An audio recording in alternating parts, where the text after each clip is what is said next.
Bonjour à toutes et à tous, on se retrouve aujourd'hui pour une nouvelle critique et je vous en avais parlé il y a quelques jours, on va parler aujourd'hui de Spider Noir. C'est vrai que j'ai pas eu trop le temps sur la dernière semaine, du coup, je me suis un peu rattrapé sur les derniers jours. C'est une série qui est sortie mercredi dernier, je crois, donc ça fait plus d'une semaine qu'elle est sortie. Je pense que du coup, vous êtes beaucoup à l'avoir vue, à l'avoir terminée. C'est 8 épisodes qui sont sortis d'un coup, c'est très rare d'ailleurs parce que maintenant on aime bien sortir un épisode par semaine. Eh bien, eux, ils ont décidé de tout sortir d'un coup et c'est très bien comme ça aussi. J'avoue que moi, les deux formules me vont, mais là, dans cette période où il y avait pas mal de choses à regarder, pas mal de séries qui se sont terminées, enchaîner une série comme tu le veux, ça, c'est plutôt une bonne chose. Je vais simplement vous dire, le synopsis de Wikipédia, comme ça au moins c'est fait.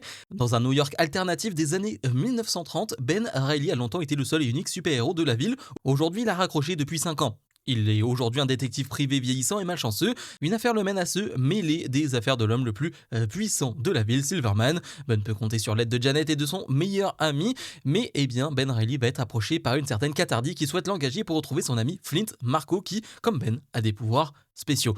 C'est vraiment le scénario de base. Et j'ai passé un très bon moment devant cette série. J'ai vraiment passé un bon moment devant cette série et pourtant j'avais quelques doutes. C'est une série que j'attendais un peu parce que on parle de Spider Noir, d'un personnage qui peut être intéressant. De toute façon, tout ce qui touche de près et de loin à Spider-Man, ça m'intéresse. Du coup, j'étais intéressé. Le truc, c'est qu'il y avait tout ce truc de est-ce que c'est bien le Spider Noir du Spider-Verse, etc., etc. On s'en fiche un peu, hein, on va pas se mentir. Le plus important, c'est ce personnage-là, qu'est-ce qu'il est. Et je l'avais beaucoup aimé dans Into the Spider-Verse. Du coup, j'étais content de revoir pas forcément le même personnage, mais on va dire cette caractérisation de personnage qui est très bien joué par Nicolas Cage qui clairement porte la série. Alors je dirais qu'il y en a deux trois autres qui portent la série, notamment celle qui va jouer Cathardy, donc Lee Jun Lee, qui est excellente dans son rôle, mais évidemment tout est sur les épaules de Nicolas Cage qui est très bizarre. C'est pour ça que en fait, je vais vous le dire directement, c'est une série qui, je pense, si vous la regardez en VO, bien sûr, j'ai regardé en VO et en noir et blanc, ça aussi, j'en reparlerai après, mais c'est une série qui peut être très décontenançante parce que il y a beaucoup d'acteurs qui en font des tonnes. On n'est pas là dans un jeu subtil pour la plupart, notamment Nicolas Cage qui en fait des tonnes, des tonnes et des tonnes. On n'est pas dans la subtilité, non. À quelques reprises, si, bien sûr, mais non, dans la globalité, on en fait beaucoup, on surjoue, mais c'est le ton de la série. Et c'est ça qu'il faut aussi bien se mettre en tête, c'est que c'est le ton de la série. Je pense que c'est voulu. Enfin, je dis je pense, mais en vrai, j'en suis persuadé, parce que tu ne peux pas faire autant de surjeu pour autant d'acteurs. Je pense notamment au personnage électrique qui lui aussi est le gars qui en fait le plus et pour le coup avec lui j'ai eu un peu plus de mal, je trouve qu'il en faisait tellement des tonnes, tellement des caisses que j'ai eu plus de mal. Je crois que c'est Megawatt, je crois qu'il l'appelle, je crois que c'est ça son nom dans les comics, mais du coup ouais, avec lui j'ai eu plus de mal, mais ouais, tout joue sur l'acting de Nicolas Cage qui est hilarant, et ça il faut le dire directement avant de rentrer dans les détails, dans des gros spoilers. C'est hilarant. Franchement, Nicolas Cage dans son rôle est très drôle. La manière dont il va prendre certains accents pour jouer d'autres personnages, à un moment donné, il va jouer un concierge, à un moment donné, il va jouer quelqu'un qui est dans une association qui va parler à des hommes de guerre, etc.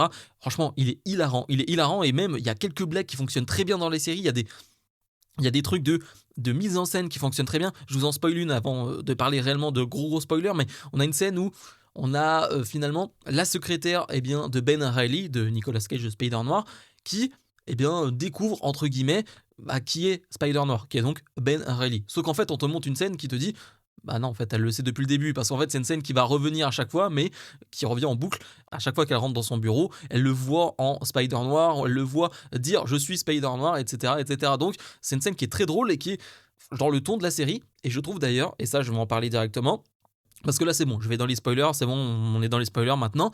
Le dernier épisode représente très bien la série et le dernier épisode est très bon. Et ça, c'est cool parce que terminer une série, terminer un film sur une excellente note, c'est important parce que ça te donne envie d'en voir plus, ça te donne envie de voir la suite. Et surtout, ouais, peu importe les critiques que tu as pu avoir sur la série, etc., terminer sur une bonne note fait que t'en ressors du positif. On va parler des choses négatives, en tout cas que je n'ai pas appréciées, mais j'en ressors avec du positif. Quand la série se termine, pardon, ah ouais, je me dis, j'en veux plus. Et d'ailleurs, on va se poser la question de est-ce qu'il y en a plus. Je ne sais pas si ça a été annoncé une saison 2 parce que vu la fin, c'est une fin. Je veux dire, ça peut se terminer là-dessus et pas plus. Hein. Ça peut vraiment se terminer là-dessus et pas plus. On te tease pas un nouveau méchant, on te tease pas une nouvelle histoire. Non, c'est terminé. Point.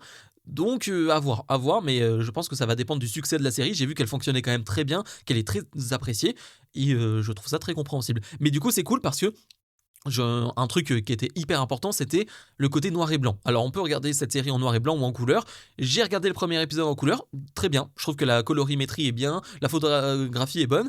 Mais j'ai regardé le deuxième épisode en noir et blanc et j'ai encore plus apprécié. Du coup, j'ai tout regardé en noir et blanc. Il faut savoir que je regarde pas mal de films anciens. Du coup, j'ai pas un problème avec le noir et blanc, hein. C'est pas un truc qui me dérange. Au contraire, je trouve ça vraiment très joli quand c'est vraiment bien réalisé. Et là, je trouve que c'est bien fait. Je sais, j'ai vu pas mal de scènes en couleur qui sont très bien réussies aussi, parce qu'on voit que la série a été travaillée pour les deux. Mais en noir et blanc, il y a un truc qui fonctionne. Ça, c'est un truc qu'il faut dire, c'est qu'il y a un côté kitsch dans la série. Il y a un côté un peu vieillot, mais qui est encore plus fonctionnel, qui fonctionne mieux quand on est en noir et blanc. Je pense à certaines scènes d'action, certains effets spéciaux qui, en noir et blanc, fonctionnent encore mieux. Parce que il y a le côté kitsch et dans ta tête, tu te dis ah ouais, mais c'est un truc des années 50, années 60, donc c'est normal que c'est un peu kitsch. Alors que ça ne l'est pas, hein, c'est un truc de 2026. Mais inconsciemment, tu te dis ah, c'est un truc vieux, donc ça fonctionne. Ok, là, la CGI, elle est pas dingue, mais c'est un truc vieux. Alors, il n'y avait pas de CGI vraiment dans les années 50-60, pas de cette manière-là. Mais du coup, ouais, c'est inconsciemment, tu te dis, ça passe mieux. Ça passe mieux. Et moi, il y a pas mal de jeux d'ombre et de lumière avec donc le noir et blanc qui fonctionne très bien. D'ailleurs, il y a pas mal de jeux de miroir, je trouve, dans cette série avec la mise en scène qui est très réussie. Je trouve que la mise en scène, c'est vraiment un gros point fort de cette série. Peut-être un peu moins sur les scènes d'action, mais parce que les scènes d'action, je dirais pas qu'elles sont secondaires, mais presque. Parce que le plus important, c'est l'enquête, ce qu'il y a autour de Silverman, qui a tenté de tuer Silverman, qui se passe. Qu'est-ce qu'il se passe autour de lui, pourquoi Katardi a tenté de le tuer, etc., etc. C'est plus ça qui est intéressant. Le passif, bien sûr, de Ben Reilly, c'est ça qui est intéressant. Après, les scènes d'action, elles sont là. Il y en a des plus ou moins intéressantes. Je pense que la meilleure scène d'action, la meilleure scène de combat, c'est dans le dernier épisode, hein, avec donc Megawatt et Ben Reilly et l'homme sable. Je pense que c'est vraiment la meilleure scène d'action, elle est cool. L'homme sable qui se fait empaler par deux voitures, c'était cool.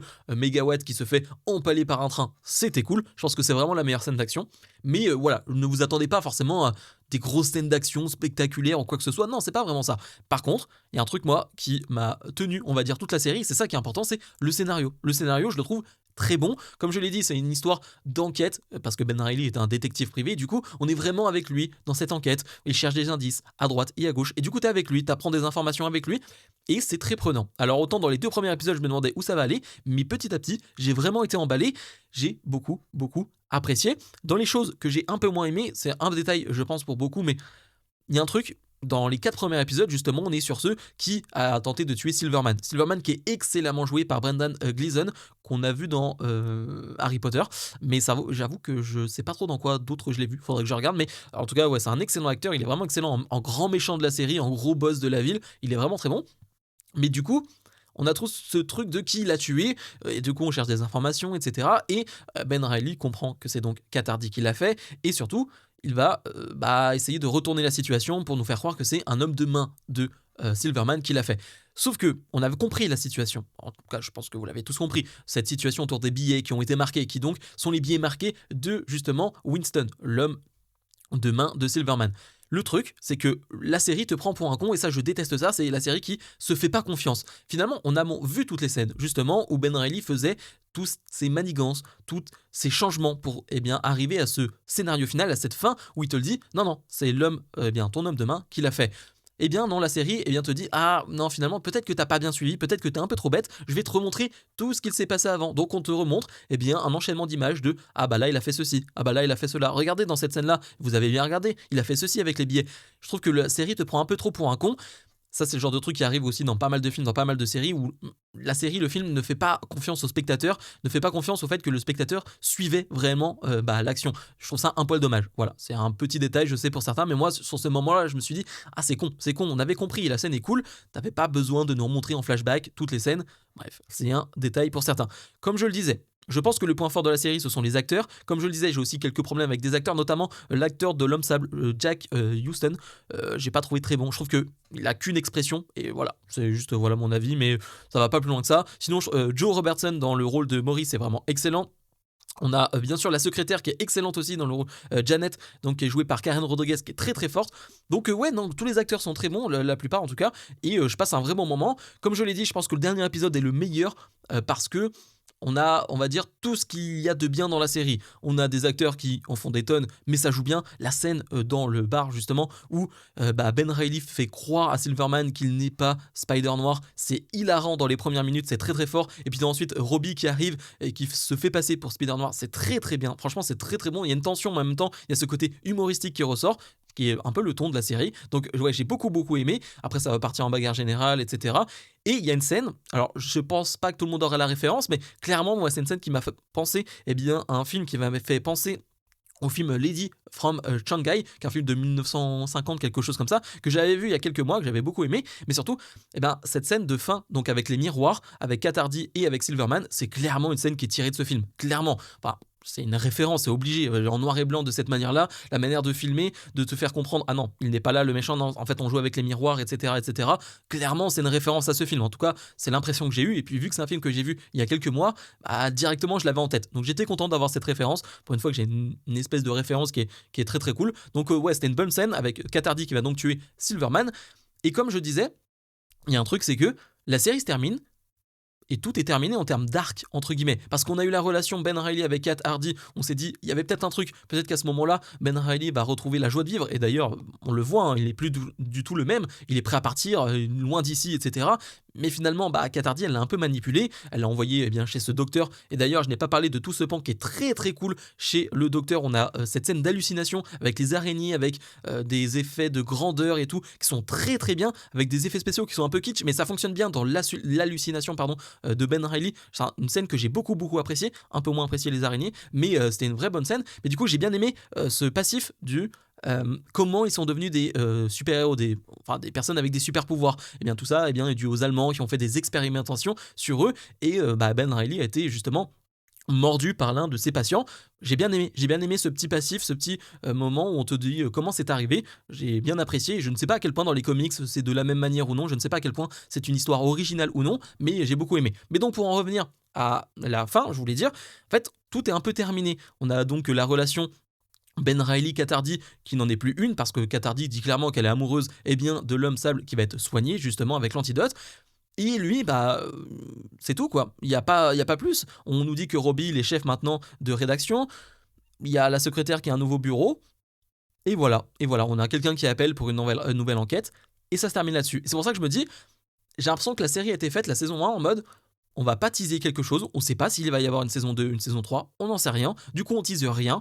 Et on verra par la suite. Est-ce que c'est une bonne idée, une mauvaise idée? À voir. Parce que, encore une fois, il n'y a eu que des bons retours sur cette série. En tout cas, j'ai vu que des avis ultra positifs.